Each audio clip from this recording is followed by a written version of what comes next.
Illini Dairy Farm at the University of Illinois Sigma Alpha Ag in the classroom. Today I'm going to be sharing with you some information about dairy farming as well as a glimpse at a typical day at the Illini Dairy Farm. Dairy farming was first thought to begin a very long time ago in two countries outside of the United States, Britain and Northern Europe. It was not until the late 1800s that dairy farming traveled to the United States. The overall purpose of dairy farming is to produce milk. That is very different than farms that raise cows to produce meat.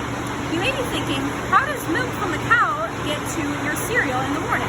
Well, for a very long time, we milked cows' udders by hand to produce milk.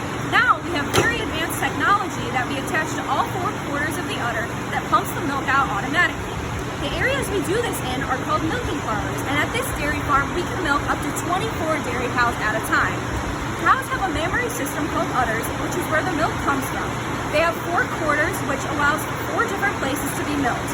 Most dairy cows get milked 2 to 3 times a day. Before cows are milked, they go through a process known as dip, strip, dip. Strip means hand milking milk out of the cow's teats to get any excess milk out of there. Dip means using a disinfectant solution to clean each teat to prevent bacteria from entering the milk. This process gets the cow ready to milk and makes her begin to let down milk. Then the milking machine is placed on the cow's udder. Once she is done milking, the machine will automatically turn off and she is post-dipped with another disinfectant solution because her teat is open, which can allow for bacteria to enter. After cows are milked, they return back to their pens where they have access to food and water. You may be thinking, why is it so important to do all of this dipping? Well, the answer is the infection known as mastitis. The infection is an inflammation of the mammary system in the cow, which means their udder. The infection ranges very widely in how severe it is, but overall, mastitis can be detected in a cow by her milk being chunky from clotting or her udder appearing swollen or unusual looking. Cows are treated with antibiotics to treat this infection, and once they are treated with these antibiotics, their milk is what is known as dumped because it contains antibiotics in it. Now I'm gonna dive into the day at the U of I Dairy Farm. I am currently a student worker at the dairy farm, and I would like to give you a small glimpse.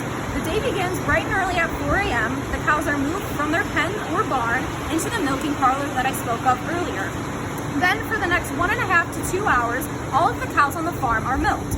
Once they are done being milked, they move back to their respective barns or pens. Then after this, it is time for the baby cows or calves to be fed. Depending on their age, they are fed various amounts of milk and grain.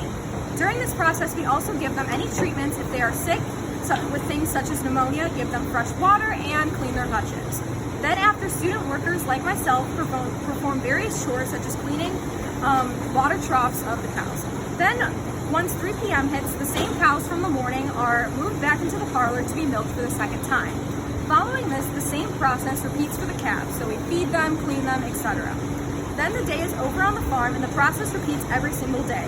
You may be thinking, does this process occur on holidays or even during thunderstorms like one that's going on right now? Well, these cows need to be fed, milked, and looked after just like any other animal. So no matter the daytime or weather, someone will be performing these tasks. I would like to thank you all for listening to me today, and I hope that you were all able to learn a little bit about the dairy industry.